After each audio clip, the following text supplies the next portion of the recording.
Nebraska Sandhills, 1904. The Kincaid Act had just opened up 640-acre claims, and every homesteader was racing to build shelter before winter hit the plains. But while his neighbors threw up quick cabins with 8-inch log walls, one settler was still stacking hay bales against his finished house in late September. 3 feet thick around the entire structure, right up to the eaves, leaving only small gaps for the windows like square gun ports. The liveryman called it wasteful. The schoolteacher said he was building a mouse hotel. Even his own wife wondered if he'd lost his mind, burning through winter feed before winter even started. He kept stacking anyway because he'd seen what plains wind could do to thin walls when the temperature dropped 40 degrees in a single day. Then November arrived with a vengeance. 56-mile-per-hour winds and temperatures that plunged to 36 below zero. The kind of blizzard that turns good enough cabins into death traps. Standard log walls leaked cold air through every chink and gap. Neighbors burned through their wood piles and still shivered. But that hay-wrapped house? The drafts disappeared completely. The inside air went still. People could work without gloves while the wind screamed outside. What did he understand about stopping infiltration that everyone else missed? And how did his ridiculous hay jacket become the difference between burning fuel and actually staying warm? If you value stories of practical wisdom that stood the test of time, make sure to subscribe. We've got more documented accounts worth remembering. Comment your city and state. We love reading where these documentaries reach. The wind across the Nebraska sandhills hit like a living thing, constant and searching, finding every gap in the sod and every weakness in whatever humans dared to build against it. By late September of 1904, most of the Kincaid Act homesteaders had their cabins chinked and banked for winter, small structures huddled against the prairie like animals seeking shelter. But one settler was still working, and what he was doing made no sense to anyone watching. The cabin itself looked conventional enough from the inside out: hewn logs, decent chinking, a stone fireplace positioned sensibly against the north wall. It was what he was building around it that drew stares and commentary from every neighbor who rode past. Hay bales, stacked tight against every wall, rising steadily toward the eaves like he was building a fortress out of winter feed. Not a casual banking job with loose straw around the foundation, but a deliberate wall of compressed prairie grass, each bale placed with the precision of a mason laying stone. 3 feet thick at the base, where the wind hit hardest, 2.5 feet at shoulder height, still 2 feet thick where it met the eaves, creating what looked from a distance like a cabin wearing a bulky coat made entirely of dried grass. He left gaps for the windows, small square openings that made the whole structure look like it was peering out through gun ports, but every other inch of exterior wall disappeared behind the golden wall of baled hay. The work was methodical and unhurried, which only made it more infuriating to watch for neighbors who understood that time was running short. Each bale went down in a pattern, staggered joints, tight corners, no gaps large enough for a mouse to squeeze through. He left a careful airspace between the cabin's log wall and the first layer of bales, maybe 3 inches of breathing room that looked wasteful, but served a purpose he didn't feel compelled to explain to critics. The liveryman, who'd seen more barn fires than anyone in the county and considered himself an informal authority on hay storage, made it his business to ride over and offer unsolicited warnings. Hay baled too wet could heat from the inside, he explained, and heating hay near a chimney was asking for trouble. The settler listened politely and kept stacking, choosing only bales that felt dry to the touch and keeping a careful buffer zone around the stovepipe where it emerged from the roof. The schoolteacher, making her rounds to check on families before winter set in, stopped her buggy and shook her head at the sight. A mouse hotel, she called it, and not without reason. Hay provided shelter and nesting material for every rodent on the prairie, and stacking it against a warm house seemed like an open invitation for an infestation that would last until spring. The settler acknowledged the risk, but continued his work, tamping each layer tight and sealing the bottom courses against the foundation stones where no gap remained for easy entry. His own wife questioned the wisdom of using winter feed as building material, though more quietly and with genuine concern rather than mockery. They had cattle to feed through what could be a long winter, and watching valuable hay disappear into wall construction felt like eating seed corn. But he'd done the arithmetic. A 3-foot hay jacket around a 20 by 24-foot cabin used roughly 60 bales, a significant portion of their harvest, but not enough to starve the stock if the technique worked as intended. What he was banking on, quite literally, was a principle he'd observed in New England before coming west. Banking buildings for winter wasn't new or revolutionary. Farmers from New Hampshire to the maritime provinces had been piling salt marsh hay, seaweed, even manure against foundations and lower walls for generations. The practice was documented, practical, and effective at stopping the wind that made thin walls meaningless when temperatures dropped. But the plains demanded a different scale of thinking. New England banking might rise 3 feet from the ground and stop there, protecting foundations and root cellars from frost heave. What he was building rose 8 feet from the foundation to the eaves, creating a thermal envelope around the entire living space. Where traditional banking used loose material casually piled, he was building with bales that compressed the insulating material into measured, standardized units. The technique drew on understanding that wasn't mystical or innovative, just thorough. Still air was the enemy of heat loss, and prairie grass, when dried and compressed into bales, was mostly trapped air held in place by the plant fibers. Each bale represented roughly 14 inches by 18 inches by 36 inches of what amounted to natural insulation, and a wall built from them created a barrier that wind couldn't penetrate and heat couldn't easily escape. As October arrived with its warning edge of serious cold, the hay jacket reached completion. Canvas and scrap boards capped the top to shed rain and snowmelt away from the bale faces. Sheet metal protected the area around the chimney, carefully fitted to maintain clearance from combustible material while preventing embers from finding dry grass. The windows, left clear for light, looked out through tunnels in the golden wall, like ports in a ship designed to weather storms that hadn't yet arrived. The finished structure looked absurd to every conventional eye, a house that had somehow grown a coat of dried grass, a homestead that looked more like a haystack with windows than a proper dwelling. Neighbors riding past slowed their horses and pointed, some laughing outright at the sight. The man who'd built it stood back and surveyed his work with the satisfaction of someone who'd solved a problem others hadn't yet fully understood.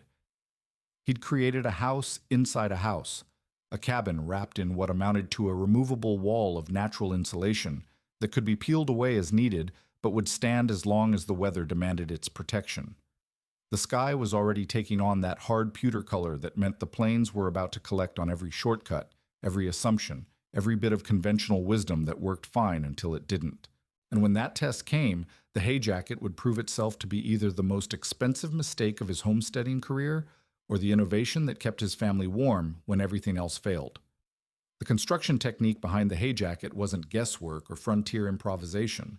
It was deliberate engineering using materials the prairie provided in abundance. Each bale had to be placed like a mason would set stone, with attention to joints and corners that would hold the wall stable through months of wind pressure and thermal cycling. The settler had learned through trial and small disasters that sloppy stacking created gaps where cold air could knife through, negating the entire purpose of the thermal barrier. The foundation course went down first, each bale positioned so its length ran parallel to the cabin wall, creating maximum thickness where wind would hit hardest. The second course laid crosswise to the first, breaking the joints and interlocking the structure like oversized bricks. This pattern continued upward, each layer bonding to the ones below and above, until the hay wall stood as solid as any masonry construction, but with thermal properties no stone could match. Critical to the entire system was the air gap between the cabin's log wall and the inner face of the hay jacket. 3 inches of space that looked wasteful, but served multiple purposes that became apparent once the system was complete. The gap prevented moisture from the hay from wicking into the cabin's chinking, kept the log wall dry and stable, and created a dead air space that added another layer of insulation to the thermal envelope. More importantly, it meant the hay wall was truly removable. Come spring, the entire jacket could be dismantled for feed without damaging the cabin's original construction. Building the corners required particular attention because wind would find any weakness there and exploit it ruthlessly. Each corner bale had to be selected for tight compression and positioned so it locked with bales from both adjacent walls. The settler used a technique borrowed from log cabin construction, alternating which wall's bales extended past the corner joint, creating an interlocked pattern that grew stronger under load rather than weaker. Around the windows, the construction became more complex. Simply leaving gaps would create wind tunnels that would undermine the thermal barrier, so each window opening had to be framed with bales cut and fitted to maintain the wall's integrity while preserving access to daylight. The settler used a hay knife to trim bales to fit, creating custom pieces that sealed against the window frames and left no gaps larger than a pencil width where cold air could penetrate. The most challenging aspect of the construction was managing moisture content in the bales themselves. Hay stored too wet would heat from internal microbial activity, creating a fire hazard that could consume the entire homestead. Extension guidance that was beginning to circulate through agricultural counties warned against storing hay above 20% moisture content, and the settler had learned to test each bale by feel and smell before incorporating it into the wall. Properly cured hay felt crisp to the touch and smelled sweet rather than musty, signs that moisture levels were low enough for safe storage against a heated building. Fire prevention required more than just dry hay. Around the chimney area, the settler maintained a clearance zone where no combustible material could contact hot surfaces or catch stray sparks. Sheet metal guards protected the nearest bales from radiant heat, and the chimney itself was inspected and cleaned more frequently than normal because any chimney fire would be catastrophic with hay stacked to the eaves. This wasn't reckless construction, it was cautious construction that acknowledged real dangers and planned for them systematically. The top of the hay wall required a cap that would shed water away from the bales while maintaining the thermal seal. Canvas stretched over scrap lumber created a simple roof that overhung the hay face by several inches, directing rain and snowmelt away from the wall surface. This cap could be adjusted or replaced as needed, and in severe weather it could be weighted down with stones or additional lumber to prevent wind from lifting it away. Ventilation presented another technical challenge because the cabin still needed fresh air without compromising the thermal barrier. The settler left small gaps at strategic points where air could enter without creating drafts, typically near the floor on the leeward side, where incoming air would be warmed by the cabin's thermal mass before circulating through the living space. These gaps were small enough to prevent significant heat loss, but large enough to prevent the cabin from becoming stuffy or humid. The thermal performance of the completed hay jacket was based on principles that wouldn't be formally quantified until decades later, but the settler understood them intuitively. Compressed plant material created what modern building science would call high R-value insulation, with thermal resistance that far exceeded what any conventional cabin wall could achieve. A typical log cabin wall might provide thermal resistance equivalent to 6 or 8 inches of modern insulation, while the 3-foot hay jacket delivered performance comparable to walls rated at R60 or higher in contemporary building standards. More important than raw insulation value was the wall's ability to stop air infiltration. A drafty cabin wasn't just poorly insulated, it was a leaky box where heated air escaped and cold air entered constantly, making the heating system fight a losing battle against the entire outdoor environment. The hay jacket created an air seal that eliminated drafts completely, allowing the cabin's heating system to warm and maintain a stable interior environment rather than simply replacing heat as fast as it leaked away. Critics of the system focused on obvious risks while missing subtle advantages. The school teacher worried about mice, and she wasn't wrong.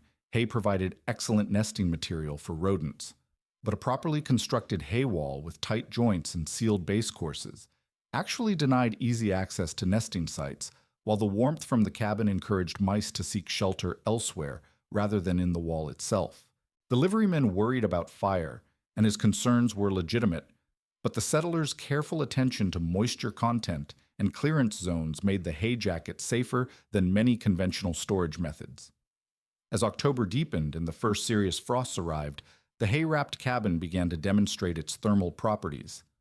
While neighboring cabins leaked warmth through chinking gaps and around window frames, the insulated cabin held heat with an efficiency that was immediately apparent to anyone who stepped inside. The difference wasn't subtle or marginal, it was the difference between a building that fought the weather and one that was insulated from it entirely. The storm that arrived in mid-November carried the particular malice that made Plains winters legendary among those who survived them and fatal for those who didn't.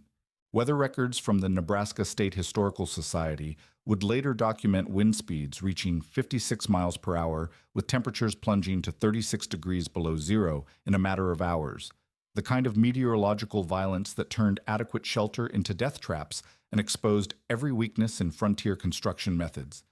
The blizzard announced itself with a pressure drop that made ears pop and a wind shift that went from steady prairie breeze to howling assault in minutes. Snow didn't fall so much as fly horizontally, driven by wind that found every gap in every structure and exploited it ruthlessly. This wasn't weather that homesteaders endured. It was weather that killed the unprepared and tested every assumption about what constituted adequate protection from the elements. In the conventional cabins scattered across the sandhills, the assault began immediately. Chinking that had seemed solid in September shrank and cracked in the extreme cold, opening gaps that let wind knife through interior walls. Door frames that fit snugly in mild weather warped and leaked as temperature differentials stressed the wood. Windows rattled in their frames as pressure waves from the wind found resonant frequencies that shook entire structures. Within hours, these cabins became acoustic chambers where the wind's voice dominated every conversation and sleep became impossible. The thermal assault was even more devastating than the noise. Cold air infiltration turned heating systems into exercises in futility as families burned fuel at rates that would exhaust their winter supplies in weeks rather than months. Stoves glowed red hot while frost formed on interior walls just feet away from the fire. Nail heads became ice crystals as metal conducted cold through log walls that offered little resistance to heat transfer. Families huddled around heating sources while drafts made their backs cold and their fronts uncomfortably hot, the classic signature of a building envelope that couldn't maintain thermal boundaries. Inside the hay-wrapped cabin, the storm's arrival created a dramatically different experience. The first indication that the thermal barrier was performing came not from any dramatic warming, but from the sudden absence of familiar sounds. The subtle whistle that marked air moving through chinking gaps simply stopped. The rattling of loose window frames disappeared as the thermal envelope eliminated the pressure differentials that caused them. Most remarkably, the constant background noise of wind finding its way through the building envelope ceased entirely, leaving an interior silence that felt almost unnatural after months of living with prairie wind as a constant presence. The temperature inside the cabin stabilized at a level that allowed normal activities to continue without the constant awareness of fighting cold. While neighbors fed their fires continuously and still shivered, the hay-wrapped cabin maintained warmth with fuel consumption that seemed almost impossible to believe. The family could work at a table placed against an exterior wall without feeling cold drafts. They could sleep without piling on every blanket they owned. Most telling of all, they could move freely around the interior space instead of clustering around the heat source, like refugees from the outdoor temperature. The hay jacket's thermal performance became visible as the storm progressed. Snow accumulated against the outer face of the bales, but instead of melting from heat loss through the walls, it built up into an additional insulating layer that actually improved the system's efficiency. The snow created what amounted to a natural extension of the thermal barrier, adding mass and insulation value that conventional cabin walls couldn't match. Where neighbor cabins showed melted patches around their foundations from heat leaking through inadequate insulation, the hay-wrapped cabin's snow cover remained uniform and stable. Outside, the hay wall itself became a lesson in wind dynamics that engineers wouldn't formally quantify for decades. The 3-foot thickness created what modern building science would recognize as a thermal break that eliminated the wind washing effect that made thin walls useless in extreme weather. Cold air striking the outer surface of the hay couldn't penetrate to the cabin's structural envelope, while heated air inside couldn't escape through the thermal barrier. The result was a building envelope that functioned as intended, separating interior environment from exterior conditions instead of simply slowing heat transfer. The crisis deepened as the storm extended beyond the usual day or two of severe weather into a sustained assault that lasted more than a week. Conventional cabins began to show stress as continuous heat loss exhausted fuel supplies and made normal activities impossible. Families burned furniture when cordwood ran low. Some abandoned their cabins entirely, seeking shelter with neighbors whose buildings were performing better or moving into barns where hay storage provided some insulation from the wind. During this extended emergency, the hay-wrapped cabin became an inadvertent demonstration of thermal engineering principles that formal building science wouldn't articulate for another generation. The difference wasn't marginal or subtle. It was the difference between a building that maintained habitability during extreme weather and buildings that failed to protect their occupants from conditions that could prove fatal. Neighbors began to notice that smoke from the hay-wrapped cabin's chimney remained steady and moderate, while their own chimneys showed the irregular, heavy smoke patterns that indicated desperate attempts to maintain interior temperatures. The storm's psychological effect was as significant as its thermal impact. Families in conventional cabins lived with constant awareness of the weather's assault, as wind noise and temperature fluctuations made the outdoors an omnipresent threat. The hay-wrapped cabin's thermal stability created an interior environment where the storm became background knowledge rather than immediate physical reality. This psychological relief had practical consequences, as family members could focus on productive activities rather than simply enduring the weather. As the blizzard finally exhausted itself and wines dropped to merely bitter rather than dangerous, the aftermath revealed the hay jacket's performance in terms that couldn't be argued with or dismissed. Neighbors who had mocked the construction in September found themselves drawn to the hay-wrapped cabin, not to apologize, but to study what had made the difference. The evidence was measurable and undeniable.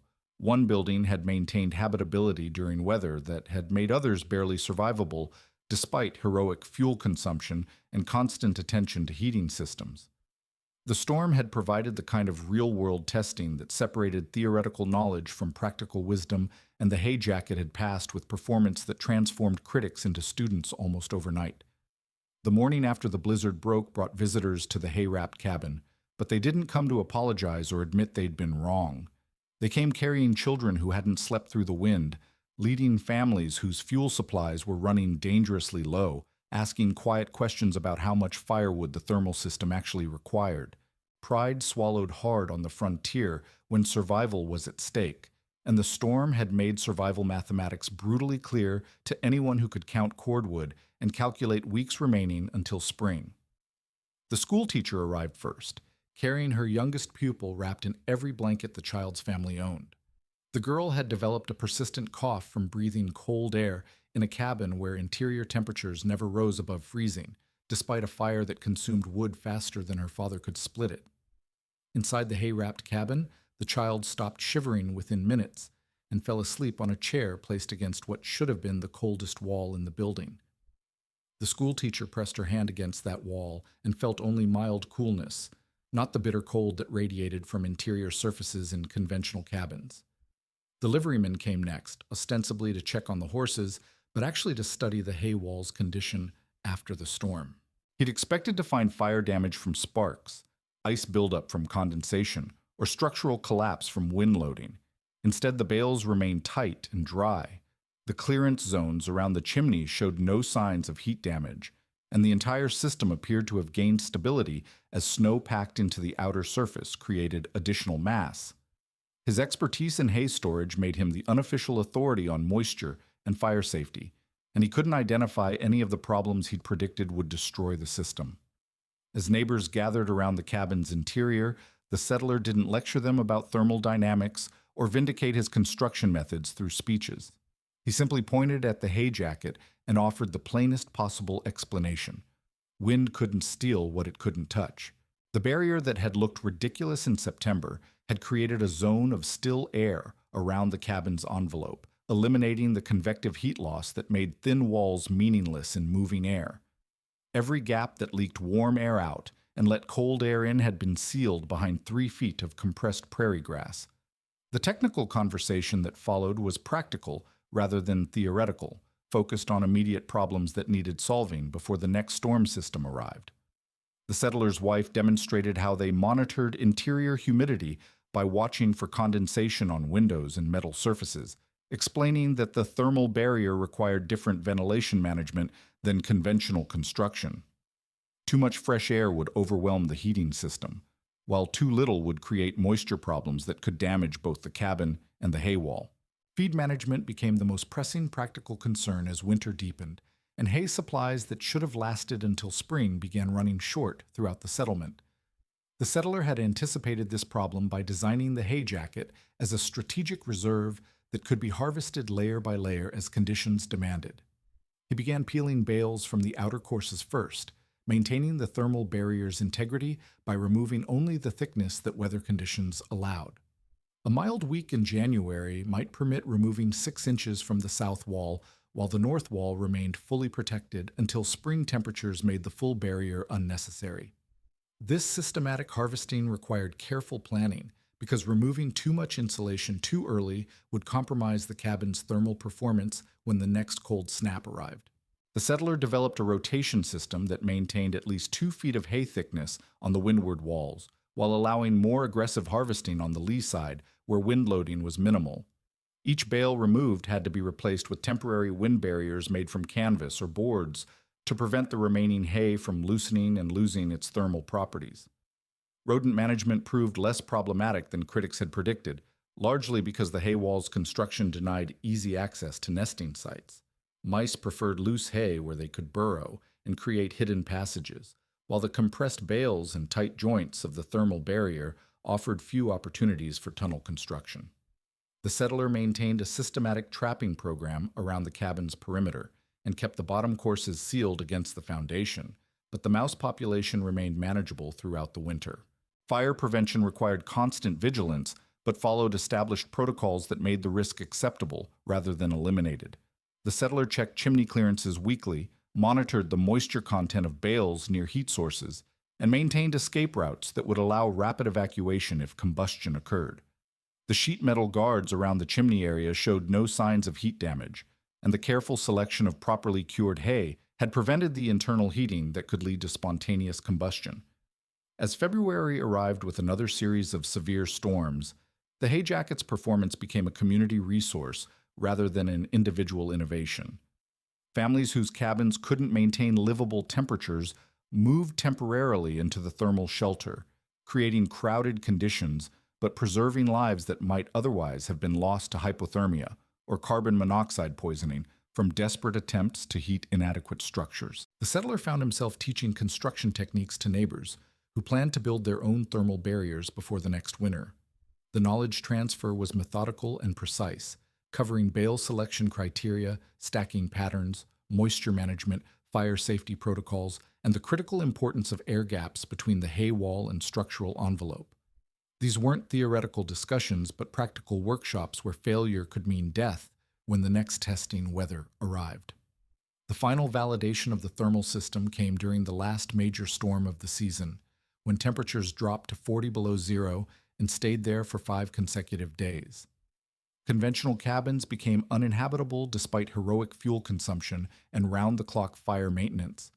The hay-wrapped cabin continued functioning as normal shelter, requiring modest fuel input and maintaining interior temperatures that allowed productive activity rather than mere survival. By the time spring temperatures made the hay jacket removable, the innovation had evolved from individual experiment to community knowledge. The technique would spread across the sandhills not through promotion or marketing, but through the simple arithmetic of survival, as homesteaders calculated the cost of fuel versus the cost of hay, and recognized that proper insulation could make marginal fuel supplies adequate for prairie winters that had previously demanded impossible quantities of cordwood.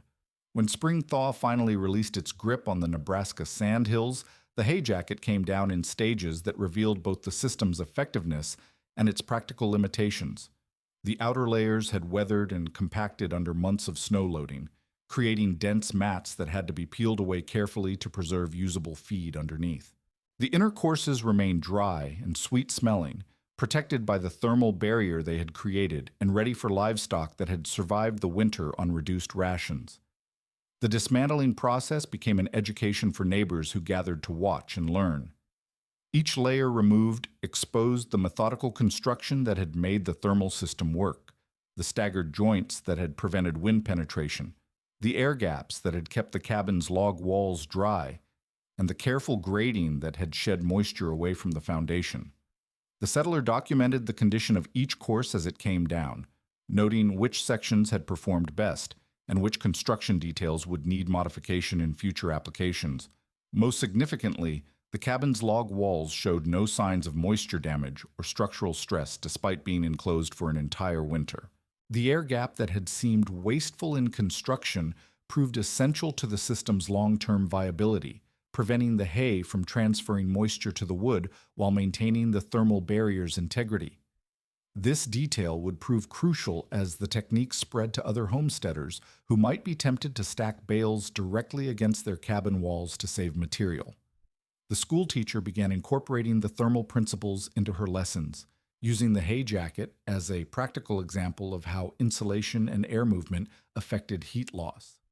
Her students, many of whom had spent the winter in cabins that barely maintained livable temperatures, understood the concepts immediately because they had experienced the difference between effective and inadequate thermal barriers. The knowledge became part of local education, passed along with arithmetic and reading as essential frontier survival information. Word of the successful thermal system traveled through the informal networks that connected homesteading communities across the Great Plains. Letters to relatives in other states described the technique, agricultural newspapers picked up reports of the innovation, and land agents began mentioning thermal construction methods when recruiting new settlers to the region. The hay jacket concept evolved as it spread, with variations adapted to different climates, building materials, and local agricultural practices. In the broader context of plains settlement, the thermal barrier represented a convergence of old knowledge and new conditions that characterized successful frontier adaptation.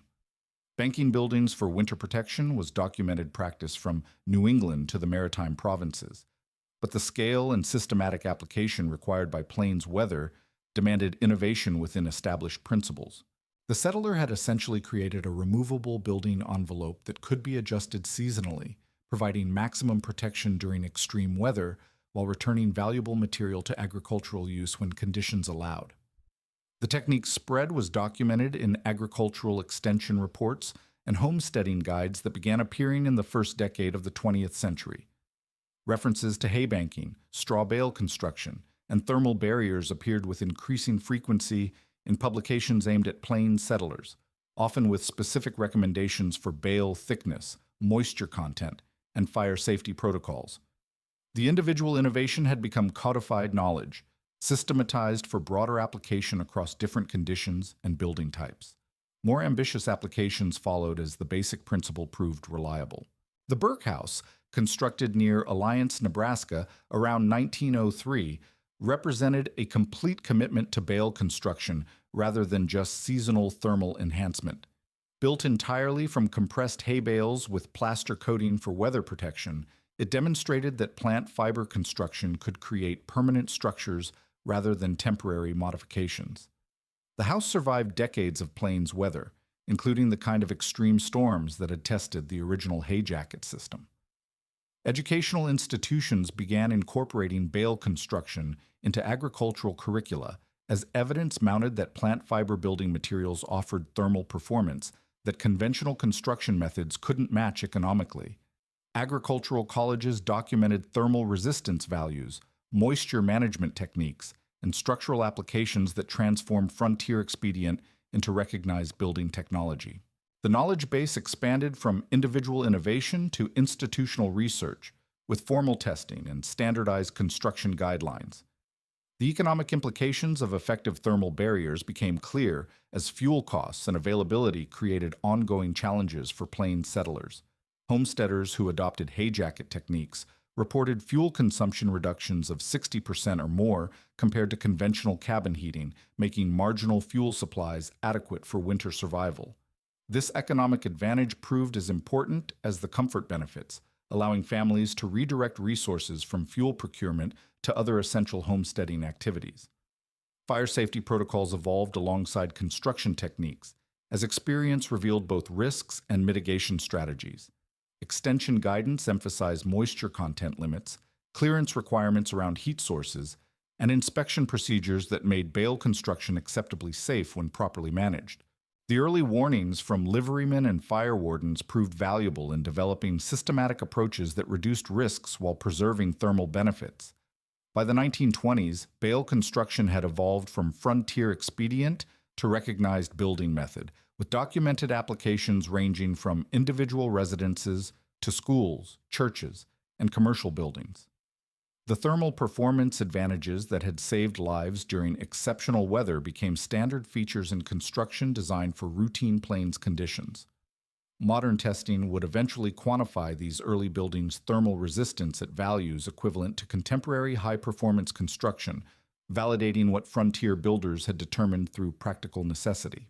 The legacy of the hay jacket extended beyond building technique to represent a broader principle of frontier adaptation, the systematic application of traditional knowledge to new conditions through careful observation, methodical testing, and willingness to appear foolish in pursuit of practical solutions.